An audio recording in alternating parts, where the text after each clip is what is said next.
UKలో 1 year masters. No IELTS required up to 5 years visa. High visa success rate.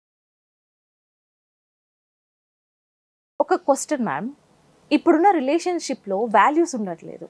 అసలు ఆ తండ్రి కొడుకు పెళ్ళాం పిల్లలు ఇవేవి అసలు వాల్యూస్ లేకుండా పోతున్నాయి. అసలు ఏంటి మెయిన్ రీజన్ ఏమై ఉంటుంది అంటారు?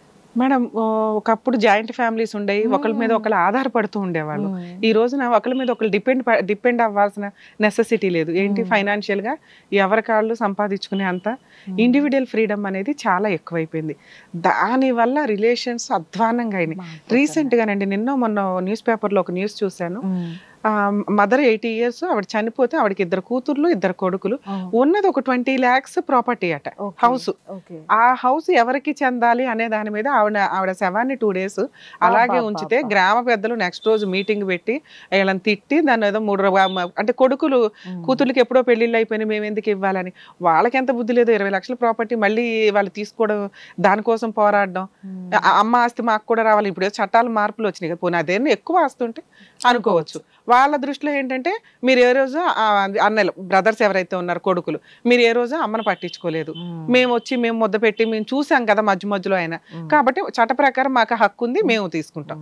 ఆ పంపకం వల్ల ఆవిడ్ని 2 days ఉంచితే సెకండ్ డే గ్రామ పెద్దలు కల్పించుకొని అదేదో పంచాయతీ చేసి అంత అధ్వానమైన స్టేజ్లో ఈ రోజున నా మధ్య. అంతకుముందు ఒక అతను కూడా తన చితిని తనే పేర్చుకొని దహన సంస్కారాలు చేసుకునే అంత దిగజారిపోతున్న వాల్యూస్. దయచేసి ఎవరికాళ్ళు కూడా అవతల వ్యక్తితో మనకి ఒక అవసరం అంటూ ఉంటే రిలేషన్స్ ఇంక్రీజ్ అవుతూ ఉంటాయి.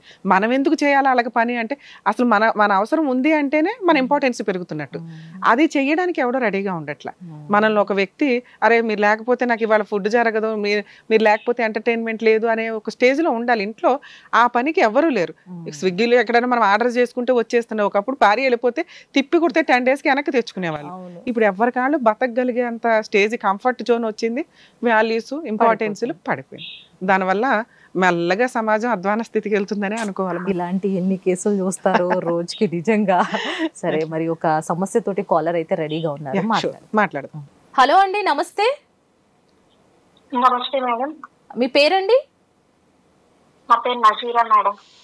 నజీరా గారు, అవును మేడం. ఎక్కడి నుంచి కాల్ చేస్తున్నారు? నేను ప్రెజెంట్ అయితే తెనాలి మేడం.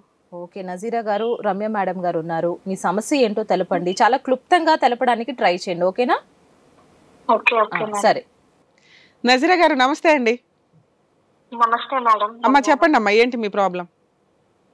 మేడం, మాది యాక్చువల్ గా నూజివీడు మేడం, అమ్మ వాళ్ళది. అయితే నా ఫాదర్ లేరు, అమ్మ, నేను, అన్నయ్య. ఓకే. అయితే నేను ఇంటర్ ఫస్ట్ ఇయర్ లో ఉన్నప్పుడు నాకు మ్యాథ్స్ వచ్చినాయి మేడం, మా రిలేటివ్స్ ద్వారా. అయితే వాళ్ళు ఏమన్నారంటే, డౌరీ ఏం అవసరం లేదు. అమ్మా, మీరు ముస్లిం మ్యారేజే కదమ్మా? అవును మేడం. అయితే మాకు డౌరీ ఏం అవసరం లేదు, మేము పెళ్లి చేసుకుంటాము అని చెప్పేసి అన్నారు. వాళ్ళు ఎక్కడ వాళ్ళమ్మా? సరే, వీళ్ళు తెనాలి మేడం. ఓకే. ఏం చేస్తారు మీ హస్బెండ్? ఏం చేస్తారు ఆయన? Auto field madam. ఓకే.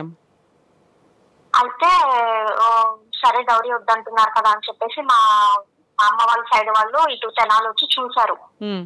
వీళ్ళ పొజిషన్ ఎట్లా ఉంది ఏంటని చూస్తే, ఓకే పర్వాలేదు, మంచి పేరున్న ఫ్యామిలీ ఊళ్ళో.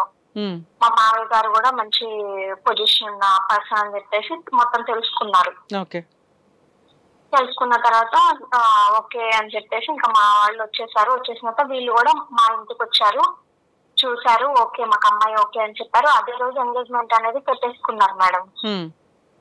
అమ్మాయి నచ్చింది. ఎన్ని ఇయర్స్ బ్యాక్ అమ్మా ఈ స్టోరీ? ఎప్పుడమ్మా పెళ్లి? ఎప్పుడు అయింది? ఎప్పుడు స్టోరీ? 2014 లో మేడం.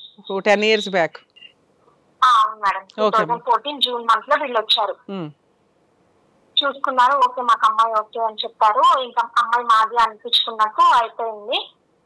ఇంకా వీళ్ళు వెళ్ళిపోయారు మేడం. వెళ్ళిపోయిన తర్వాత ఇక్కడ మ్యాటర్ ఏంటంటే, అబ్బాయికి ఆల్రెడీ మ్యారేజ్ అయింది ఫస్ట్, బట్ వాళ్ళ వైఫ్ చనిపోయిందంట. మ్యారేజ్ చేసుకున్న 2 years కి వైఫ్ చనిపోయింది. మీకు ముందే చెప్పారమ్మా ఆల్రెడీ మ్యారేజ్ అయింది, అతను వైఫ్ చనిపోయిన వ్యక్తి అని ముందే చెప్పారా? ముందే చెప్పారంట మేడం మా పేరెంట్స్ కి. వాళ్ళు మీకు చెప్పలా? చెప్పారు. బట్ ఏమని చెప్పారంటే మ్యారేజ్ అయింది, ప్రెగ్నెన్సీ టైంలో ఏదో బ్లీడింగ్ ఏదో చనిపోయింది అని చెప్పారు. అంటే పిల్లలు ఏమైనా ఉన్నారా ఫస్ట్ హస్బెండ్ భార్యకి?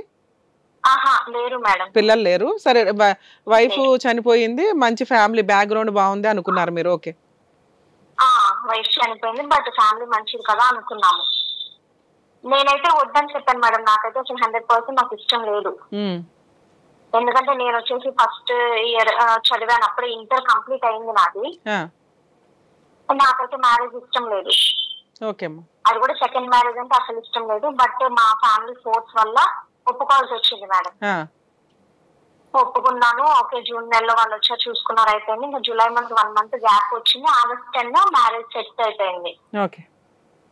మ్యారేజ్ అయిపోయింది మేడం. వాళ్ళు మా ఇంటికి వచ్చారు, మ్యారేజ్ చేసుకున్నారు, తీసుకెళ్లిపోయారు. ఈ 1 month లో మా ఊళ్ళో ఎంక్వైరీ అదేం చేయలేదు. ఎందుకంటే ఈ సంబంధం వచ్చింది మా రిలేటివ్స్ ద్వారా. మా బావగారే అవుతారు ఆయన తెనాలి. ఆయనను మా హస్బెండ్ ఫ్రెండ్స్ కదా, ఇంకా ఆయన కదా సెట్ చేసింది అన్నట్టు. ఓకే, అయిపోయింది, మ్యారేజ్ అయిపోయింది, బాగానే ఉంటున్నాం. ఆయన ఏం చెప్పారంటే మాకు ఆటోలు అమ్ముతూ ఉంటాను, కొంటూ ఉంటాను, ఒక బిజినెస్ లా చేస్తూ ఉంటాను అని చెప్పారు. బట్ ఇక్కడికి వచ్చి చూసిన తర్వాత ఏంటంటే ఆటో ఉంది, బట్ ఆయనే ఓన్ డ్రైవింగ్ చేసుకుంటున్నారు. మీకు చెప్పిందేమో ఆటో సేల్స్ బిజినెస్ లాగా షో ఆఫ్ ఇచ్చారు, తీరా చూస్తే ఆయన ఆటో డ్రైవర్. బట్ ఫ్యామిలీ పరంగా ఓకే మేడం, మంచి ఫ్యామిలీ, మంచి పేరున్న ఫ్యామిలీ, మంచి ఫ్యామిలీ. మా హస్బెండ్ వాళ్ళు వచ్చేసి 2 brothers. ఈయన సెకండ్ ఆయన, పెద్ద ఆయనకి ఇంకా పెళ్లి అవ్వలేదు. ఎందుకని? నాకు మ్యారేజ్ అయ్యేటప్పటికి ఆయన అప్పటికి చదువుకుంటున్నారు, MCA. కాదు, ఫస్ట్ ఆయనకి MCA చదువుకుంటున్నాడు చక్కగా, ఈయన రెండో ఆయన బిజినెస్ అని చెప్పి ఆటో ఇదిగా చేస్తున్నాడు, ఆయనకి అప్పుడే రెండో పెళ్లి. ఓకే, అంటే ఈయన ఏం చేశారంటే ఈయన్ని డిప్లొమా చదవడానికి గుంటూరులో జాయిన్ చేస్తే ఈ లవ్ స్టోరీ అనేది స్టార్ట్ అయిందంట మేడం ఫస్ట్ వైఫ్ తో. ఫస్ట్ వైఫ్ తో లవ్ మ్యారేజా? Okay, love story. వీళ్ళకి ఇష్టం లేదు, మా మావయ్య వాళ్ళకి ఇష్టం లేకుండా పెళ్లి చేసుకున్నారంట ఆయన. ఇంకా మా మావయ్య వాళ్ళు ఆయన్ని వదిలేశారు, ఇష్టం లేకుండా పెళ్లి చేసుకున్నాడు అని చెప్పేసి ఏదో పంచాయతీలు పెట్టారంట. లేదు, నాకు అమ్మాయి కావాలని పెళ్లి చేసుకున్నారంట. ఇంకా వీళ్ళు వదిలేశారు.